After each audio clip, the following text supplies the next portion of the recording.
Pertama, Sengkon dan Karta. Sengkon dan Karta divonis 12 tahun dan 7 tahun penjara. Setelah disiksa polisi, agar mengaku sebagai pelaku perampokan dan pembunuhan yang menimpa sepasang suami istri. Kedua, kasus Antasari Azhar. Pada proses persidangan Antasari, alat bukti, baik berupa keterangan saksi maupun barang bukti, dalam kasus Antasari syarat akan rekayasa. Salah satu alat bukti yang diduga kuat rekayasa ialah SMS gelap terkait ancaman dan perencanaan pembunuhan terhadap Nazarudin oleh Antasari. Ketiga, kasus Jessica Kopi Cyanida dan Vina Cirebon. Kasus Jessica dan kasus Vina Cirebon dapat dikatakan sebagai kasus yang penuh dengan kejanggalan.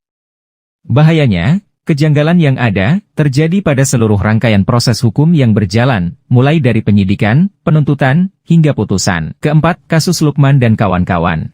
Diceritakan Lukman, mahasiswa kampus Pelita Bangsa bahwa mereka mendapatkan penyiksaan yang begitu sadis dari polisi, dengan tujuan supaya mereka mengakui bahwa mereka pelaku pencurian dan pelaku begal. Kelima, kasus kematian Brigadir Joshua. Pada tahun 2022, tanah air dihebohkan dengan kasus kematian Brigadir Joshua Huta Barat.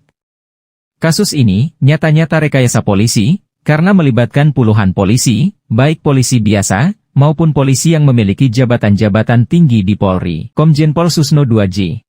Terkait kasus Susno 2J, ini menggambarkan secara terang benderang, bagaimana kriminalisasi kerap dilakukan Polri, jika ada perwira yang dapat membuka kotak Pandora Polri.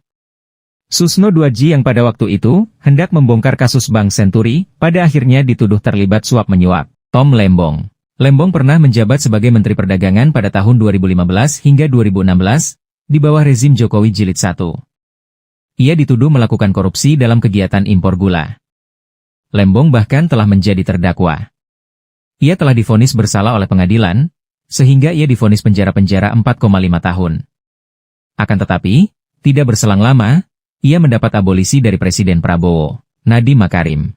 Nadiem pernah menjabat sebagai Menteri Jokowi Jilid 2. Pada waktu itu, ia menjabat sebagai Menteri Pendidikan, Kebudayaan, Riset dan Teknologi, Kemeristek. Ia menjabat pada tahun 2021 hingga 2024. Nadiem dituduh melakukan korupsi dalam kasus pengadaan Chromebook untuk sekolah-sekolah. Terbaru, Nadiem dituntut dengan hukuman yang di luar akal sehat oleh JPU.